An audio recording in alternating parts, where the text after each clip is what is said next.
I hadn't changed much. I would still be, I still operated by the same survival mechanisms. I still like was me. And so I would get out, and when a challenge presented itself that I wasn't willing to take, or if there or something was too stressful and I wasn't willing to navigate those emotions, I would just go back to the old me because it's what I knew. And so I spent another couple of years getting getting high in and out of jail, and then eventually I. So I'm not gonna. Let's back up. Um, when you try to recover, uh, you want to think. Does anybody show of hands or click? Yeah, have anyone in their family that's had any substance abuse problems? I don't. You can't even see. Yeah, yeah. You. Yeah. So you know, right? It's super difficult, and you'll watch them cycle in and out of things and wonder why can't we stay out, because being out is a better lifestyle, and a lot of that has to do with the inability to cope, an inability to process or handle life on life's terms, right? And so you look back at, like, I look at back at childhood, and you want to see what was it when I was a kid that made me a why I became a recovering addict, or why I became a drug addict, and why I became homeless. You look at it when you were a kid, and when I was a kid, I was one of eight 7 boys, 1 girl. You know, you kind of jockey for attention there. There's not a lot of attention. You don't, we didn't, we weren't the most well-off family. My dad was abusive. There was a lot of abuse in the house, but and so we think it's that, and maybe it is. I don't know. I grew up in the same house with brothers that didn't become homeless drug addicts, so I don't know what that means. But anyways, I eventually ended up getting locked up, and when I was in jail, I had a little bit of a paradigm shift, and I started to learn about how to become a different person, right? How to reinvent myself, and and and that's about it. And then when I came out, I just, I put my shoulder to the wheel, started working, and becoming a productive member of society, which also means that we have to follow rules. On the that's the number one. Uh, it's a foundational skill is rules, right? I have my sons with me now, and one of the most important things I tell my sons is like, this isn't doing these chores and doing these things isn't about it's not about the dishes. It's about doing what you're supposed to do. It's about carrying your weight, right? It's about being responsible, and so that's it's a foundational skill. And I learned those skills and other things, and ask, I can answer questions or whatever. I don't.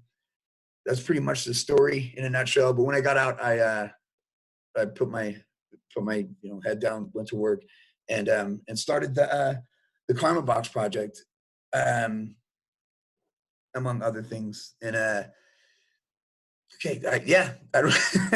Is there any questions or anything or yeah? No, I Can can't hear you you. tell us more about the Karma Box project? Yes, who's that, Bonnie? Yes. Yes, Bonnie. So here's how the Karma Box. Yeah, I do better with questions, right? It's weird. Do people do this a lot? This thing, is it weird just talking to a machine? There's no like, you don't feel. Yes. It's weird. So I'm like, am I in it? Yes. Yeah, it's a trip. There's these black boxes. A lot of people don't put them up on shoe boxes, so you're looking downward instead of straight. Yeah. Well, the Karma Box project. So how that started was, so we know that like, so when I worked at a treatment center, the Life Change Center. The Life Change Center, it's a methadone clinic, and it's designed to help people get off of heroin and pills. And we know this. We know that when just stopping drugs, and always remember this, that drug addiction has nothing to do with drugs and everything to do with us, right? Drug addiction is not about, it's not the drugs that are bad. The drugs do their job, right? It's us. The drugs are consistent. They do exactly what they're supposed to do. It's us that has the problem. It's our inability to properly process things or cope or whatever it is, whatever reason. So it's us, and knowing that, you also have to know that when you stop, if there is a point where someone is addicted and they do stop, that it's not just stopping drugs isn't going to change you, right? That's just going to be, you're still going to be you, but you just don't use. What's going to change you is learning how to give back to a community, learning how to give back, right? A lot of times when we're addicts or when we're not doing well in life, we do a lot of taking, and we cause a lot of damage to ourselves and people around us. Always remember that. Like we have to be mindful of our footprint and how we affect people around us. And when we're in this weird drug addicted bubble, we're only thinking about ourselves, right? It's kind of it's a selfish gig. So when I started the program, because I started a program called Spartans to design to get people that are recovering from addiction, when they stop using, to give them a purpose in the community by giving back to the community, right? We do this much damage in our life, so when we get clean, we have to start giving back, right? It's important that we start doing things to give back. And at first we started cleaning people's yards, we started painting walls, things like that. But then we realized that that wasn't a really consistent gig. And when you deal with drug addicts, you know, when you're trying to, you know, we should be consistent in things that we do. And so we started building boxes. Actually, we built one box. And the idea was that we build one box, we set it up, and then we spend, you know, we go there once a week and fill it up and put things in it. But what happened is, does everybody live in Carson? Yeah. So we put it at that AM PM that fit. And here's the story. So we put it at the AM PM at you know, on the 50. They were kind enough to let us put it there, and I didn't have a name for the project yet. I didn't have like, you know, nobody knew about it. So I wrote like, I printed out these little descriptions of what it's there for, and all it said was like, hey, if this box is for people that, you know, that could possibly need some items, maybe some you know, a toiletry item, the hygiene item, non-perishable food, or socks, right? Or something, you know, something that somebody in need on the streets could use, or not even on the streets, just somebody, you know, if you can't afford something and you walk by a box and there's something in there you need, just take it. But also if you walk by a box and you have an ability to put something in it, you probably should, you know? And so we started, we set it up there. I put a note, and I came back a week later, and I expected it to be empty. Like we were going to fill it. You know, I didn't think it would catch on that quick. And when I came back, it was full. And I asked the guy, somebody was like, people were filling it.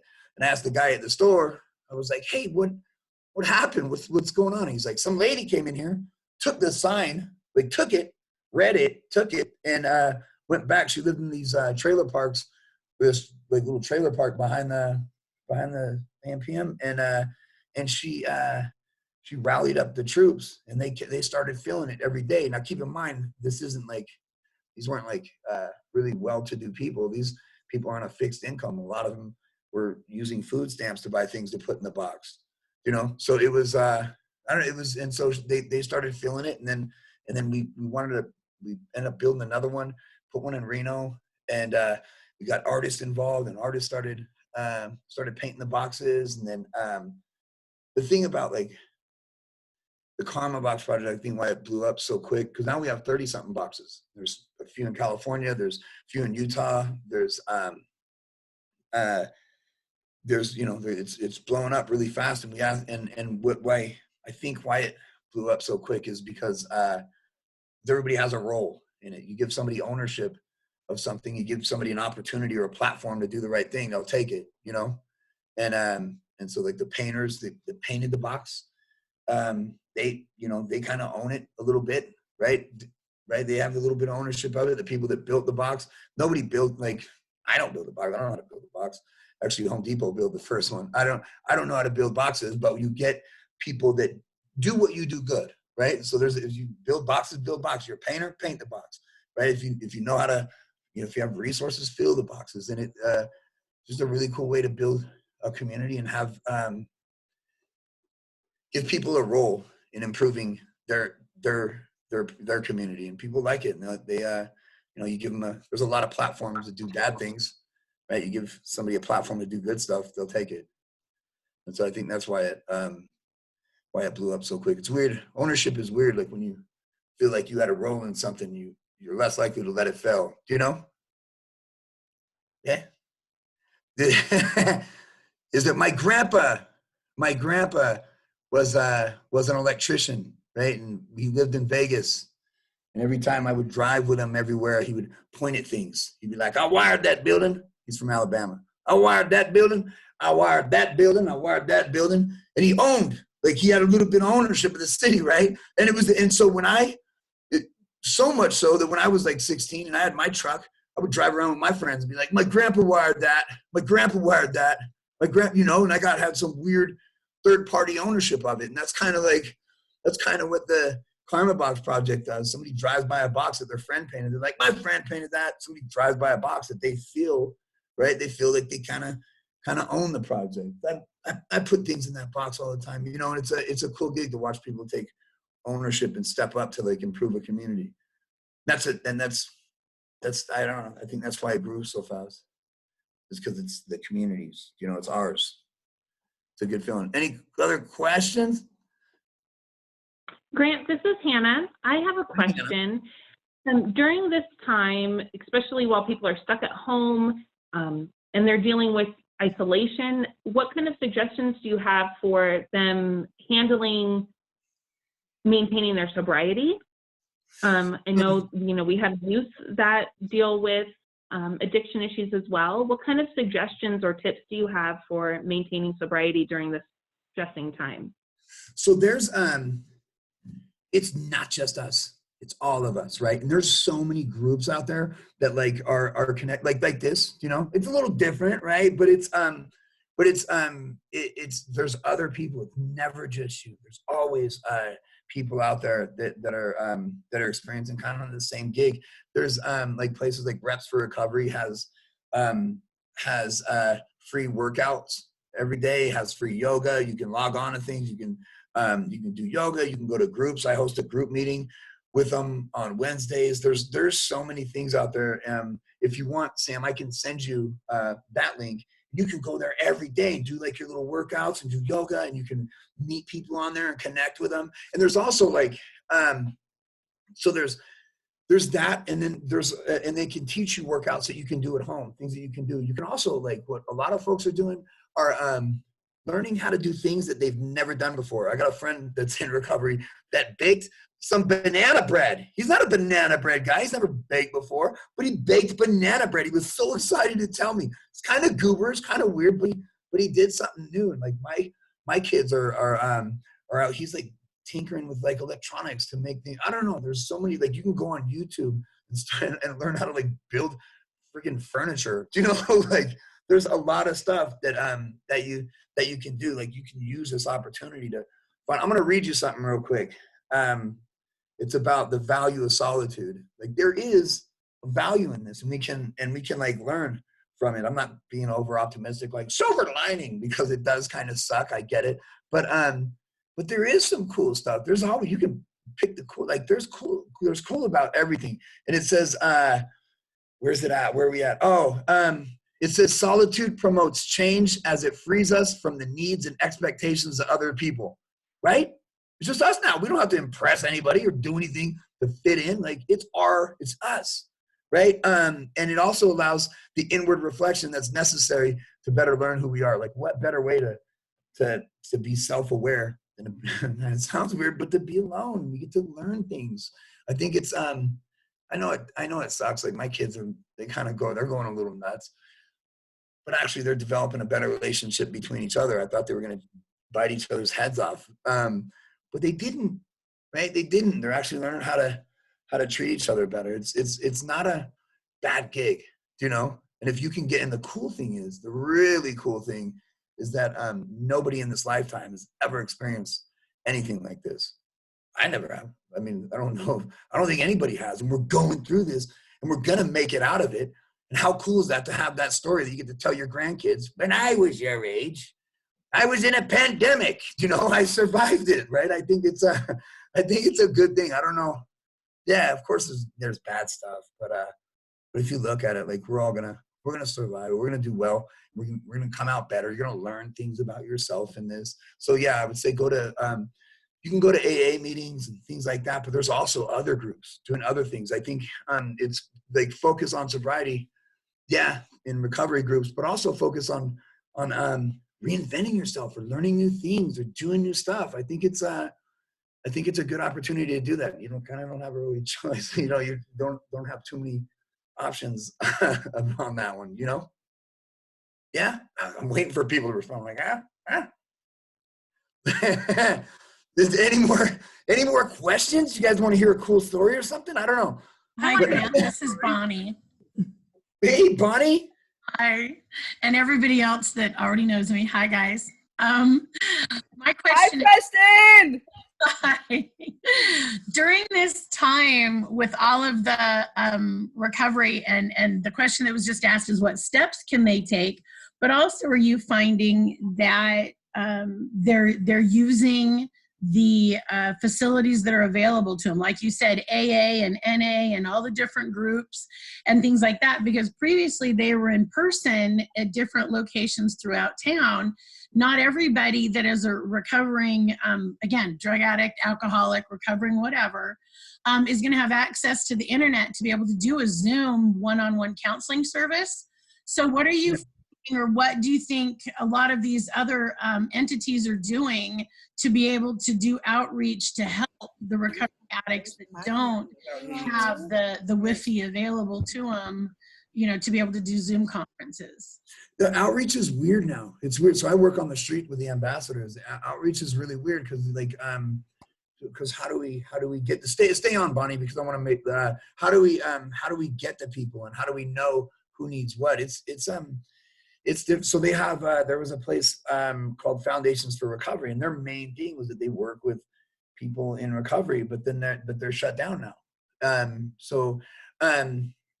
I don't know if, what do you mean by, as far as outreach, like by coming and visiting folks, or? Well, that's what I'm asking exactly, is what are they doing? For example, and I have a former student who works as a counselor in one of those, and he was like, we're kind of trying to work from home, but I know there's a lot of my frequent patients that aren't able to have access to it. So, for example, when you asked a lot of people if they had family members and friends and people that we know, excuse me, that are recovering, that since they can't go in person, and if they don't have, you know, internet, or is there other places we can send them other than just, like you'd said, learn something new and keeping themselves busy and keeping their mind busy? But are there places that are open, having really small meetings of 10 people or less or something? Or are there things going on in the city where we can send them? Not that I know of. I don't think so. I think that also people are like, because it's a culture now, and I think I was talking to Sam about it earlier, it's a culture now to where people are watching, you know, to see if somebody's being socially irresponsible, and it's difficult to like put, and they don't care. Like I did we just did a group on a meeting on you know, on Facebook Live, and there was just two of us together, and we weren't like standing next to each other. We were like 6 feet, but somebody mentioned like whatever happened to social distancing, and started kind of we like, I wouldn't know how they would set that up. I don't know of anything like that. Just because I think people are trying to protect themselves from being bashed, and also like, you know, it gets weird on all sides. But I don't Bonnie, know. this is Hannah. Hi. I'm sorry to interrupt you, Grant. Hey, I know that at our office we have a women's NA meeting on Saturdays. We do our best to keep social distancing, but we had to think of things that are considered essential. And someone's sobriety is 100% essential. Mhm. And so we're still allowing that meeting to be held at our office. It is at 7 o'clock on Saturdays at the Partnership Carson City office. Of course, though, that is all up to the host of that meeting to continue to maintain that. So we're allowing that flexibility of it still to be open. And then we do our best to make sure that we sanitize and keep the office clean and safe when we go in on Monday mornings. But I do believe that there are still some places that are considering, you know, group meetings of that type to be essential and allowed to meet, as long as they're meeting in smaller groups, and then of course they're not sitting in a tight-knit circle. Great, I appreciate that answer. That's kind of, yeah, the word essential, I guess, is kind of what I was wondering about, is if these are considered essential situations, because it has to do with mental health. And right now everybody's worried about physical health, but the emotional health of a recovering addict, but also just the emotional health of even, you know, my students and people that are on this conference, I think that is of vital importance as well. And so I wasn't sure if they were still allowing those kind of meetings to go on. Yeah, not anything in person that I know of. If there was, I think it's cool. I think it's great. But not anything that I know of. I know like we're spending a lot of time on the phones with folks, and but I don't know that, and like so that's it too, is like personal connection. Like a screen just doesn't cut it sometimes, and some people need to be hugged sometimes, and I don't have an answer for that. I don't know like how that works, you know. No, thank you. I appreciate that. Like I said, just trying to make sure everybody's needs are being met. But I understand physical is the most important and Yeah. right now. But the emotional side, like you said, right now everybody's feeling kind of alienated and people need something to keep busy. But even when they're keeping busy, it's still online. You Yeah. know, And it's that, weird like because yoga and stuff still online. yeah, well, yeah. So yeah, and I'll give the link to Sam, and it's they're doing something every day. So there's yoga, they teach you workouts you can do at home. That's also like mental health, but they also have like groups that you can go to, and it's also cool to like listen to other people's kind of stories, to also to remind us that it's not just us that's kind of losing. But there's things like that, and it's weird. It's because when I watch my kids, and these they're like video game dudes, they're sick of the video games. Like they don't even want to play anymore. They're just like, meh, you know. And I never thought I'd see that happen, which is cool. Yeah. So I don't know about that, but I get it. So I'll send you the link. Sam. Thank you. And if you guys want the link as well, if you could write your email in the chat, and I can email it all to you guys as well if you're interested, because it sounds really cool. Yeah, Right. it's pretty cool. Well, I'm Stephanie Walker. I was wondering to go back to your drug use. Yeah. I've not dealt with anybody who has done drugs, and I'm supposed to be teaching this next week. Mhm. When you did the withdrawal, you said you were sick. Can you give us more of a description than sick? Tell us what's. I mean, I know we want drugs because we start using them and we don't want to stop. But what happens when you stop? So well, it depends on the so with a stimulant. So stimulants like cocaine or meth or something, they make you we're overconfident. I would go as far as to say you feel like a god, right? Like you feel like powerful and in control and super confident. And every joke you're saying is funny, and you think that people are, and it's weird, and it gives so the withdrawal from that is the complete opposite, right? You're super depressed. You're not motivated. You don't want to do anything, and you're still the same you that started doing drugs. So if you were right here and you had to do drugs that get you up here, well, now you're here, right? Now you're down a little bit more, and so like that's where that that's the withdrawal from that. The withdrawal that I'm talking is from heroin or any kind of opioid. It's you get flu type symptoms, flu type symptoms. You're nauseous, you're throwing up, diarrhea, the cold sweats. You will not sleep. You won't, depending on how long you were doing it for, you won't sleep. There was a time when I got locked up. I was pulled out the streets and was locked up, and it took and I know it because the 28th day was the day I went to court. So it was on the 28th, I didn't sleep for 28 days.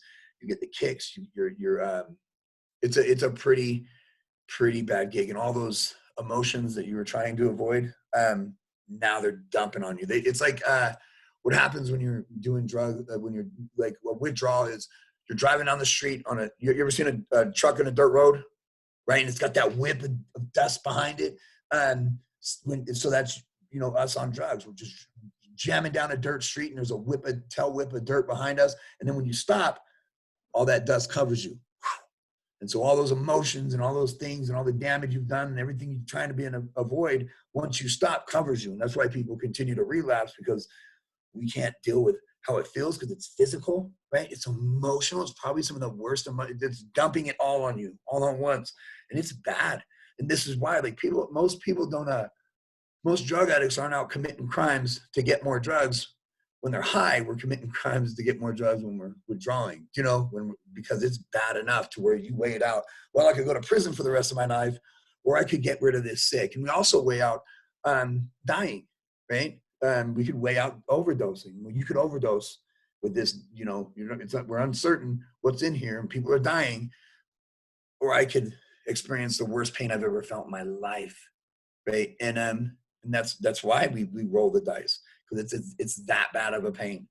Like think about how bad it's got to be when someone's like, all right, you can die, or you can, or you can get rid of this pain, and you'd rather get rid of the pain than stay alive, So it's probably the worst to the individual going through that withdrawal. It's probably the worst pain they'll ever feel. That's pretty intense.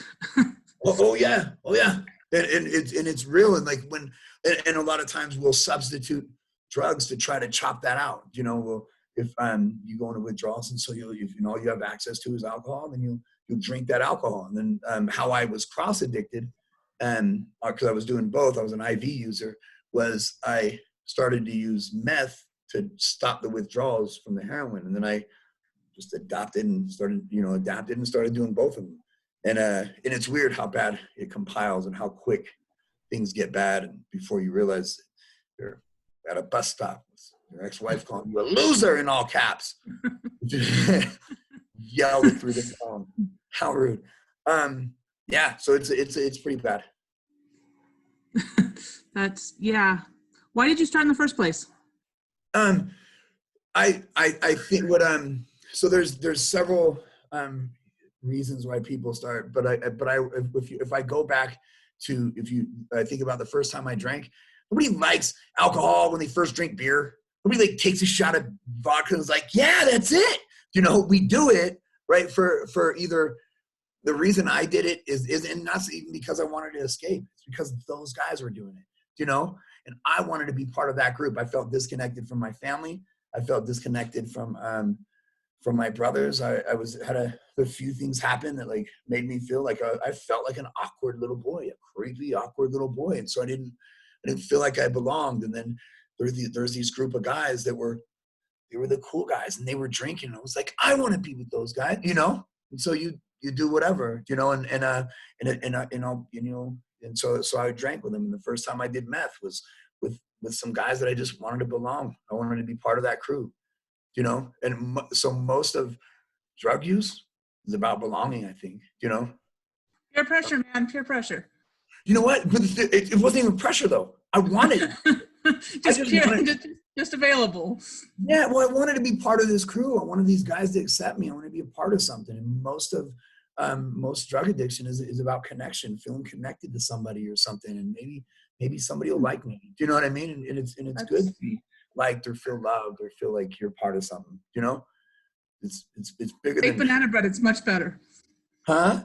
I said baked banana bread. It's much better. Make more friends. Yes. Is there any more questions? Come on, guys. I have another one, Grant. It's Hannah again.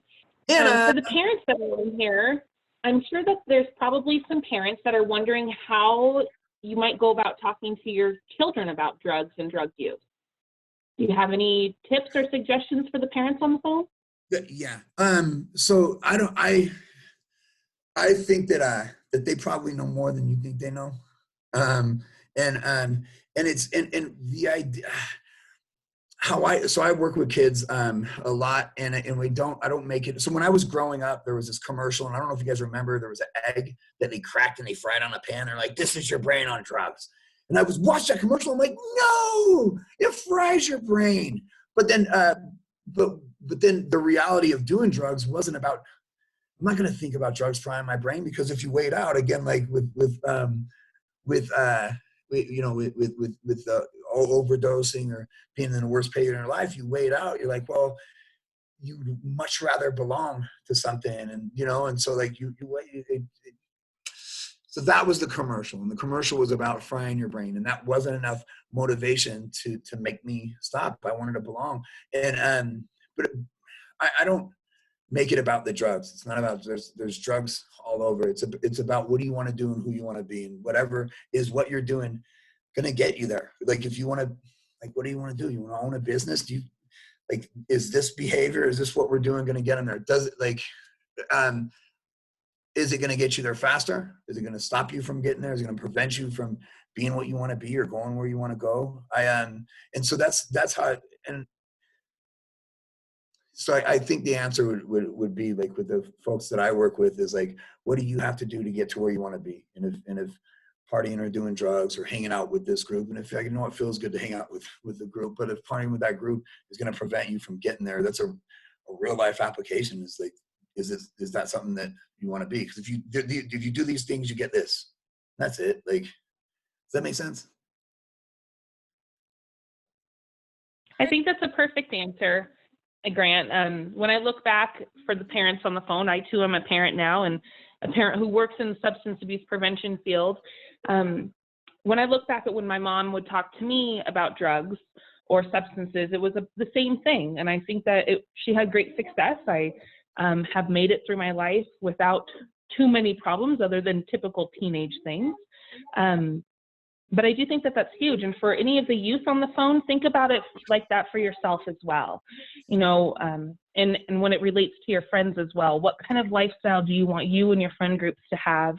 And are your friend groups meeting the same wants and desires that you have? And looking into your life a little bit about what that means. And just like Grant mentioned earlier, right now is a perfect time for some self-reflection and reanalyzing your goals and your focuses. And parents, a perfect time to reconnect with your kids. Yeah, and that's it too. It's about it. So like I'm a dad too. Like you say, you're a parent. Like everything. Like I'm, especially because I was on the streets and was a drug addict. I think about things that I thought when I was a kid, and I think about like so. And I also work with the homeless and addicted population right now. And how we. Like when my parents, and I'm not saying they were bad parents, you only know what you know, right? And when my parents were raising me, it was like, you do it because I told you to. And so that's fear motivation, right? I'm just scared and I don't want to get in trouble, so I'll do whatever you tell me to. But that's it. That's where it stops. Like, that's all I know. Like, I'm just doing it not because I understand the bigger picture of doing chores. Chores aren't about the chores. It's about learning how to be responsible. It's about carrying your weight. It's about developing a work ethic. It's about doing what needs to be done, you know? And so like that's how I am with my kids. I don't like put it like it has to, you know, you do this because you're told. Yeah, I mean, sure, you should do what your parents ask you to do, but it's bigger than that. It's bigger than just doing what you're told. It's learning how to be a part of a team, right? We're a crew, bro. You got to carry your weight around here, you know, and you have to do that everywhere, not just in this house, right? You're going to learn skills here that are going to help you to succeed in the rest of the world. We got a little time thing about, you know, how much time we spend on stuff, and we're trying to, you know, chip away at that, but it's bigger than that. Is it a real life application? Is not doing your chore a real life application? Can you do that out there? Right? Is it, you know, doing any kind of escapist thing? Is that like playing on the video games too long? Is that a real life application? I don't know if you could do that. I don't know if you can go to work and be like, hey bro, can I finish this later? I got a game I got to play. Well, I don't know if that's really real. I don't know if they allow you to do those things. So I think that that it's the drug talk would be it's a bigger than a drug thing. It's a life thing. Like, what do you like this? You guys aren't kids. You're adults in training, right? You guys are going to run this one day, right? And if you want to do good, we start developing these skills now, you know? It's bigger than drugs and bad behavior. It's the future. Do any kids have any questions? Come on, guys. Sorry, Grant, this is Bonnie again. I'm actually Bonnie! kids as well, I know. My question is, because you've been on both sides of this now, and I think this is the insight also for the students that are on the call. For example, you said, yes, you were homeless, but also your ex-wife had to hide things and was very particular about you coming over and getting to see your kids. Can you tell them a little bit about how you had to mend those fences with your kids? Because there's a before and there's an after, and you've talked about the before, like, again, the heroin addiction and the meth addiction and what you had to go through. But also there's an after piece where if you do the 12-step project, you know, all of that, making amends, but also, even if you don't do that program, how do you heal with your kids to be able to gain their respect back, but also have them learn from your mistakes? So that's a brilliant question. The thing is, so a lot of, so my kids had a unique opportunity to see me at my lowest, and but to them that was normal, right? Because all they knew was dad showed up every once in a while. Dad was a bit of a train wreck. Dad had a temper. Dad was in jail a lot. We got and they kind of knew that was low tone. They heard it from folks. But the best way to mend relationships when you're on that other side is to to put your head down and do the work, right? I would tell my kids every time I got out of jail, be like, Dad's gonna do it. Dad's gonna be a better guy. But talking means absolutely nothing. It's performing. It's getting out and challenging yourself and doing things. And you have to keep reinventing yourself and go and it's where I earned my kids' trust back and my family's too is that I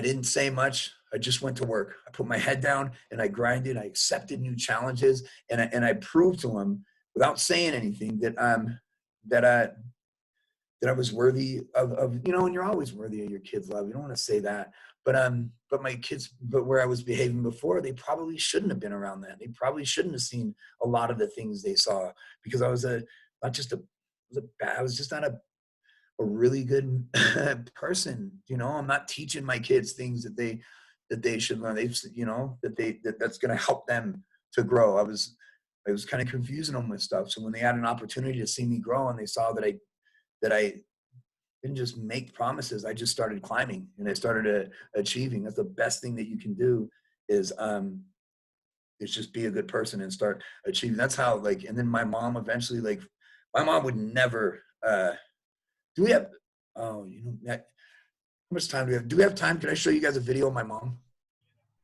Yeah, and we Yeah, also go ahead. a couple more And we questions. have questions. Oh, go ahead, Sam. I'm so Sorry. sorry. It's all yours. Sorry. Yeah, go Yeah. ahead and show the video, and then we also have a couple more questions in the chat box too. Okay. So whichever first. How do I do I know I can read them to you. No, I see the chat box. How do I show the video? I just go to share screen. You're going to go to at the very bottom where it'll say share screen. And it'll share the screen that you're on if it's on your computer. Okay. So this I'll kind of walk you through this. My my mom, because I'd done so much damage, and Bonnie, this is kind of in how do I pull this thing down? This is kind of an answer to that question. My mom, I'd done so much damage to her, right? Your mom, you come out, you're doing well. She just wants to see your boy do good, and then you're back on drugs again. And every time I was on the streets, my mom was on the streets. Does that make sense? Right here, she was on the streets, and every time I was in jail, my mom was in jail, pretty much. So I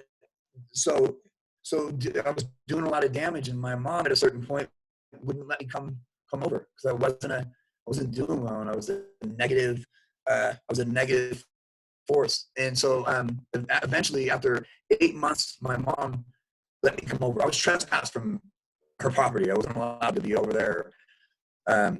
So I was trespassed, and so eventually she let me come over, and she told me a story about one of my overdoses, and that was probably one of the biggest impacts in recovery that I ever had. My version of an overdose was I tried to get high, and then I wake up 4 days later in an emergency room or in the ICU, and I have people telling me that it was pretty bad, and that's how I experienced. That was it. I go to sleep, I get high, I fall out, and then I wake up, and within hours I was getting high again, because all I experienced was I'm out, I wake up, I go get high. That's all I know. But my mom told me a story about her version of my overdose, and her version of my overdose was that she gets a call from my friend that I had overdosed and that I probably might not make it. They don't know. And my mom had to come and sit in the hospital at the foot of the bed in the ICU. I got tubes in my face, and they're feeding me, they're feeding me through these tubes and breathing for me. And my mom had to sit there and watch her son die. And it was the saddest thing I've ever heard. I didn't realize that the impact that I had on other people, the impact of my lifestyle. All right, can you hear me?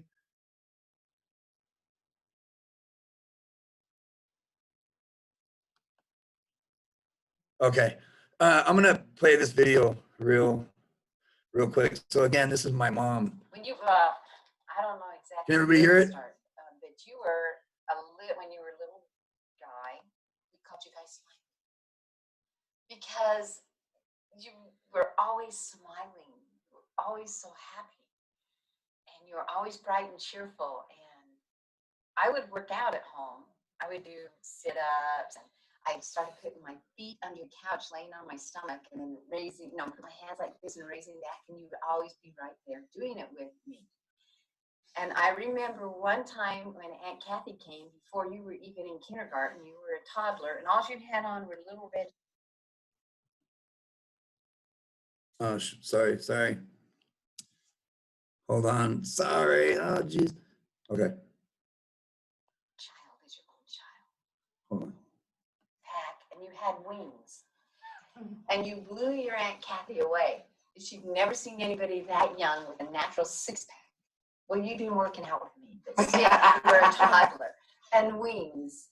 And we'd work out in the garden, and you were always out there with me, with the other kids, planting things and doing things. You were a happy little kid. You were so happy, and you were so good in school. You were happy, you got good grades. But you had some problems at home. Your dad kind of picked on you and JD more than the rest. Wade has 3 scars across his back from your dad. You guys didn't get any scars, but he really picked on you and JD a lot. And I don't know if that had anything to do with anything or not. But when you guys were little, I never left anybody with him. Everywhere we went, you all went. And I've always felt kind of responsible, maybe because I didn't leave that relationship sooner. But I was really scared. I got threatened a lot. And what was I going to do with all these kids? How was I going to take care of them? What would I do? I used to have this anxiety attack every time I saw a homeless person. I would see them and go, oh, what am I going to do? How am I going to take care of my kids? But I couldn't get a grip on you. I couldn't get a grip on you. No matter what I tried, it didn't work. It was so hard to watch my child destroy my child. No matter what I did, it didn't work. My child left me. The only choice was to protect the rest of my family from that child. That was the hardest thing I have ever had to do. I don't know how I ever got the strength to do that, because you had this beautiful smile, and even when you were doing those negative things, when you were in a good mood, it was so easy to overlook everything else. You used to come in a room and take all the air. I mean, you would take over the whole room. You would consume it. And you still did, but this time it was in a negative fashion. You know what it's like to be a parent, something like that, and to have to come between. And I remember when we had to put not a restraining order, but no trespass on you to this house. You know how hard that was? Let me try to explain what it's like. You're a parent. Somebody's trying to kill your child. What would you do? And then think about, what would you do if the person that's killing your child is your own child? That person you're looking at right now is not the child you had. It's not the child you raised. And you've tried loving, you've tried helping, and you only ended up enabling. There's no way you can realize the extent of the damage, the extent of what you did and the feelings that it caused, and some of the damage it did. But you knew you did something very wrong, and you hurt people very bad. And realizing that and admitting that gave me the ability to try to hope again. But it's good. It's good, and it's relaxing, and it brings my heart relief to see my son moving up. Not just on, but moving up, reaching up. Because we can all stay where we are. So that, like, when my mom said that about, like, that's what I meant, like, we can, you know, we can all stay where we are, but like when my mom was just like to watch, because I asked her, I was like, Mom, how did you know to let me back in your life and let me come over? I've been there. I've walked alongside of them, and I walk alongside of them right now. I'm not disconnected. I'm willing to get the trenches, and I'm willing to do the work. Sorry. My name is Grant Denton, and I help businesses create a purposeful, lasting impact on their community.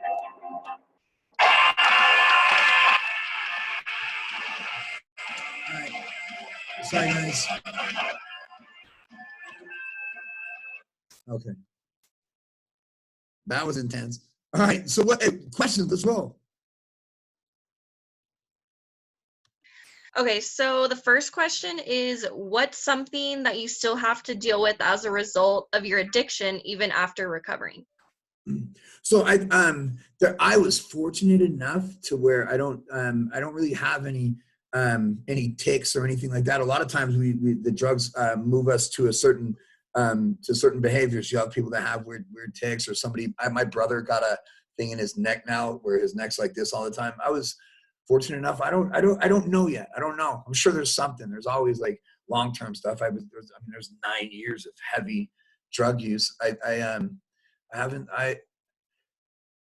don't know. I went really hard in reinventing who I was, you know, in changing everything about me. And I'm still like, I think that like, you still have to learn. The thing with the drug, the egg thing, right? They tell us that we fry our brain, and they're right. We do fry our brain, but our brain doesn't always stay sick. You can heal your brain. You can do things to grow your brain. You can exercise. You can, two of the best things. There's a thing in your brain. It's called they call it the protein, they call it the miracle grow for the brain, and it's a protein called BDNF, brain-derived neuropathic factor, and what it does is it helps you grow new synapses in your brain, so you can actually grow a new brain, right? And that comes the number one thing that creates this protein is exercise and learning. So those are two of the number one things I do is I exercise constantly, and I'm always learning, and you know there's a spiritual component to it. So like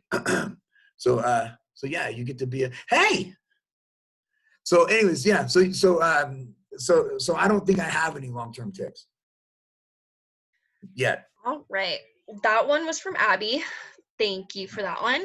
And the next question is from Jocelyn, and she wants to know what finally gave you the motivation to change.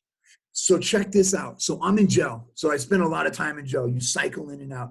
And every time I would go to jail, I'd write a letter to my granny.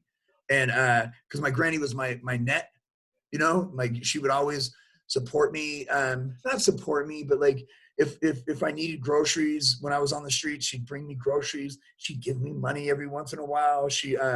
When I would forget my kids' birthdays, she would send them a card and sign my name on it. You know, she would get them birthday presents and say they were from me. My granny always like kind of protected me. And then one time when I go to jail, I wrote her a letter that said, asking her for money to send me money in jail. And then instead of sending me money, this last time she sent me a letter that says she loves me, but she can't support my lifestyle anymore. And for 2 weeks, I was really upset. And then 2 weeks later, she wrote me another letter and says, but I will send you books. And for 2 weeks, that pissed me off too. What am I going to do with a book? Books aren't going to feed me, you know? But then I realized that I don't want to be me anymore. I didn't want to do this anymore. And whatever I was doing wasn't working, right? I had to somehow become a different person. So I asked her for a book on I wanted to reinvent myself. And so she sent me personal development books. She sent me books on, universal law. She sent me books on how to meditate, how to do yoga and things like that. And then, so that's what started the change is my granny supporting me, not with money, but she supported me with knowledge, right? She had a captive, you got a captive audience. I'm in jail. What am I going to do? And so she just sent me information. You just learn and you learn. And that was it. Okay, so I think these questions are kind of very similar, but Erin wants to know if you still have triggers to this day And Christopher asked the same thing. Do you still get an urge to do it? Here's the thing. So when we use, so we have 108 emotions. You ever seen the Buddhist guys running that rosary through their hand? There's 108 beads on it. They represent an emotion. And a lot of drug use is an inability to handle or navigate emotions, right? And so triggers come from when your subconscious is used to doing something to fix something, right? So it's actually your brain's doing what it's supposed to do. It's like, all right, when this thing happens, this is how we fix it. You know, your brain's doing what you're supposed to do. So for triggers, there was a long time that I got them. And even recently, right? You go through it. I have the awareness and the wherewithal to know what it is, right? But it's at a certain point, like I went through a breakup, and all I knew before this point was in breakups, what I did was I wear it and got high, you know? And so when you go through your breakup sober, like that was it. And you have to learn how to take this trigger. Triggers are coming. You can't avoid them.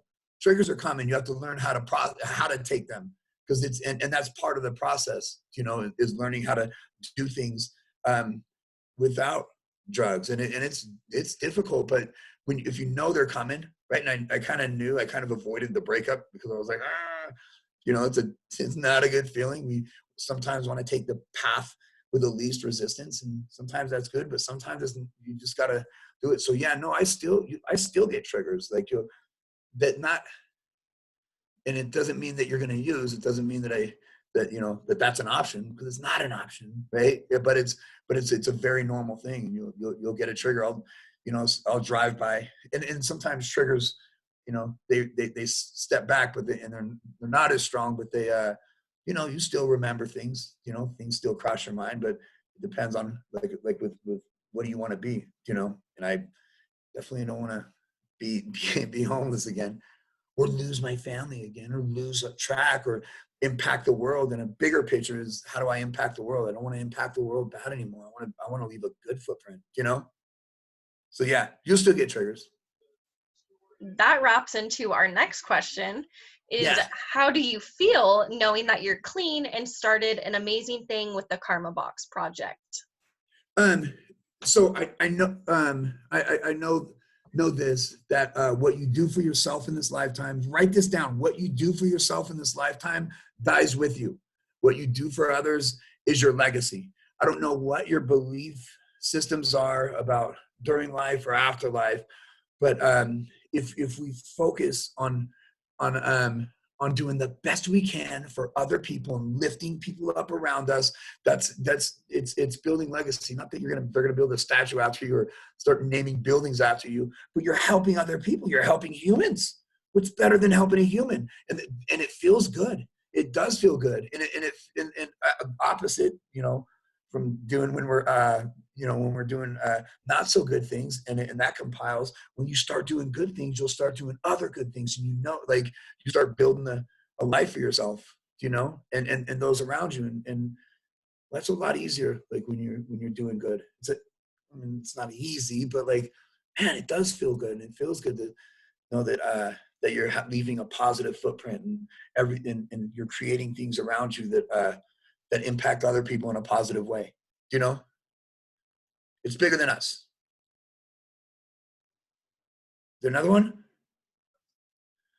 That was all of them. But does anyone have any other last minute questions? I mean, it's 7:03, but if there's a last minute question, we can take that before we wrap up.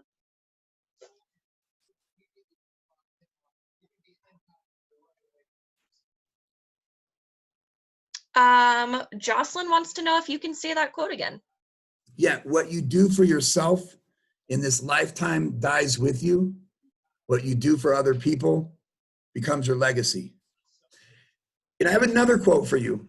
So did you get that? Write it down. I have another quote for you. That's one of them is something that I would repeat to myself every day. I read it the last time I was in jail. I read it. But it's something that I would repeat to myself every day. And if you have a pencil, write it down. You got a pen, write it down. And it was the Dalai Lama said this. He said, "You are not entitled to the fruits of your labor. The only thing you're entitled to is your labor." That's it.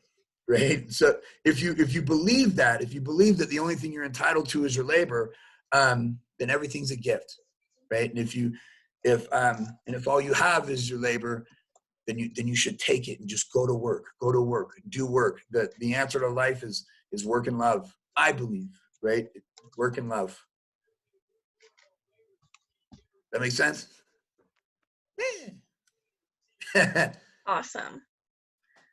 She Yeah. said, thank you. Oh, cool. Yeah. Let's see.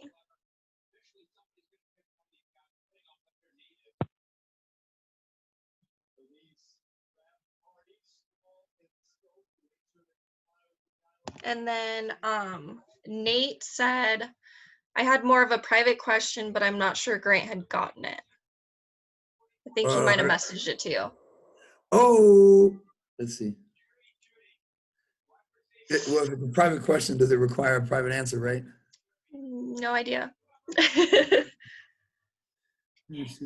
Grant, you can go ahead and just write back to them privately too, so that you don't have to verbalize that. But just make sure that you choose Nate Ewing on there for the private answer. Yeah, he wants it sent separately. It looks like the record of that sent privately. Okay, how do I do that? I just if you go to your chat, it will say to everyone, and then you'll want to just select Nate Ewing, and it'll only send it to him. Okay. Yeah, I Awesome. Okay. Would it work, Sam, if they went ahead and just provided the email address, and then Grant Denton can answer that question privately later? Yeah, that'd be great. Nate, if you could if you could privately send me your email address, I can get you in contact with Grant. Or you know what? I will just give you Grant's email. Yeah. Give him my email. Cool. Okay. All right. Thank you.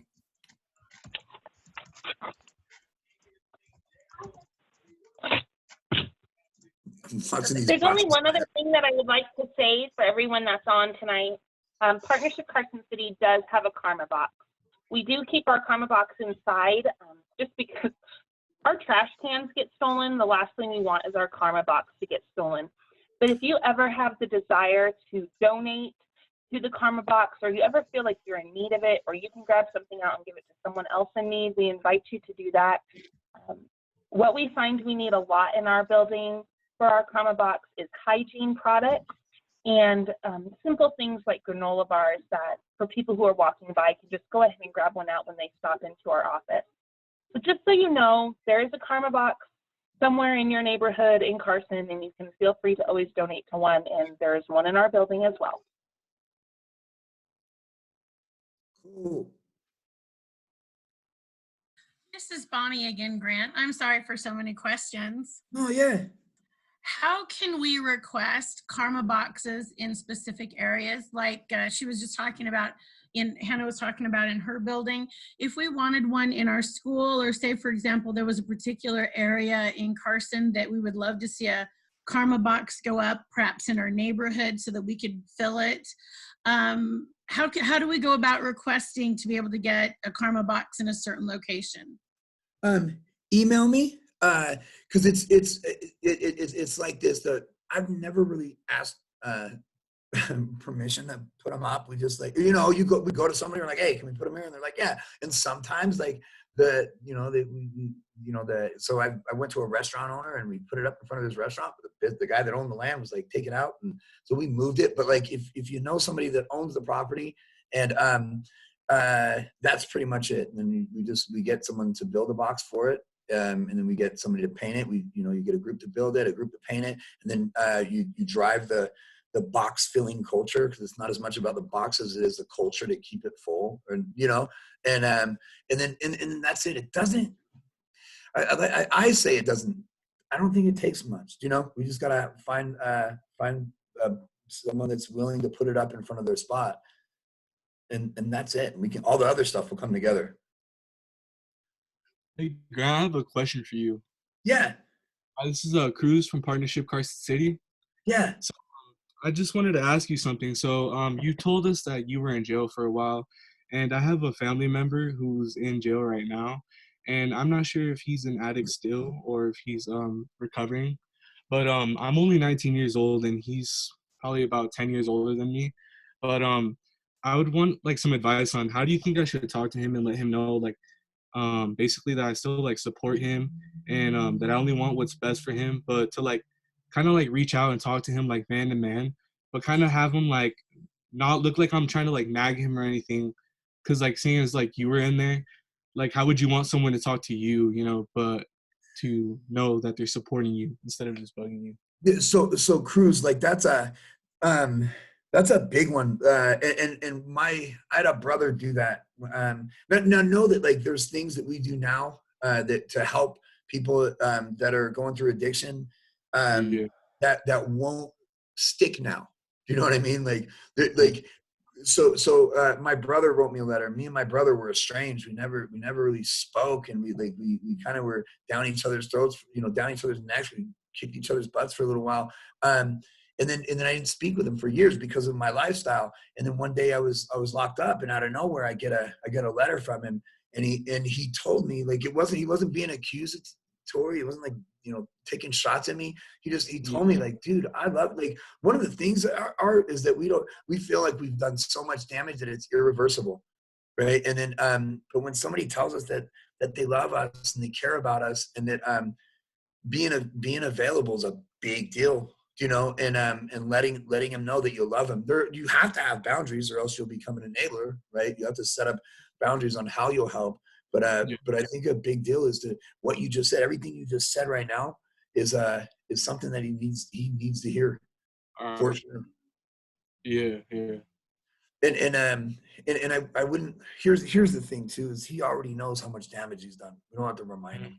You know, like you'll see a lot of that where like parents are like, man, or you know, family members are like, remember when you did this to mom, or boom, boom, boom. You don't have to do all that. Like we know how much damage we did. Matter of fact, that's what we're still running from. You know, is but letting someone know that you're available and that you love them is the biggest thing you could do, and he'll feel that, dude, for sure. Thank you. Yeah, absolutely, man. And then Denise wants to know, how many Karma boxes are there in Carson City? In Carson, there's like 7, 8, including yours, so 9 or 8. No, 8. I'm sorry, there's 27. No, there's 8. Alexis wants to know, do you feel like you've grown as a person?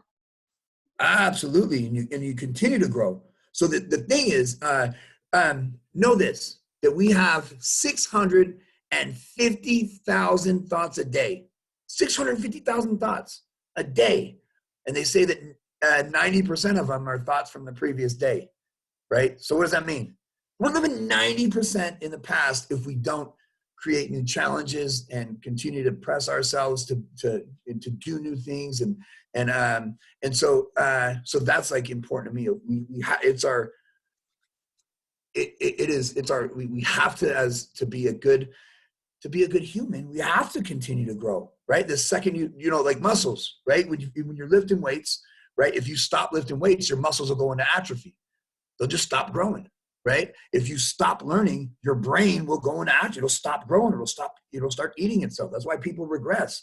That's why you see people that are 40 years old and behave like they're 14, you know, and don't respond well to life around them. It's because we're not growing. That's for you. That's for me. Like unless you keep growing, you're gonna fall behind, right? You know. And so yeah, I do feel like I've grown as a person. And if I stop learning now, then I'll regress, of course. But yeah, I do feel like I've grown. I over answered that one. Sorry. Is there another one? Any last minute questions?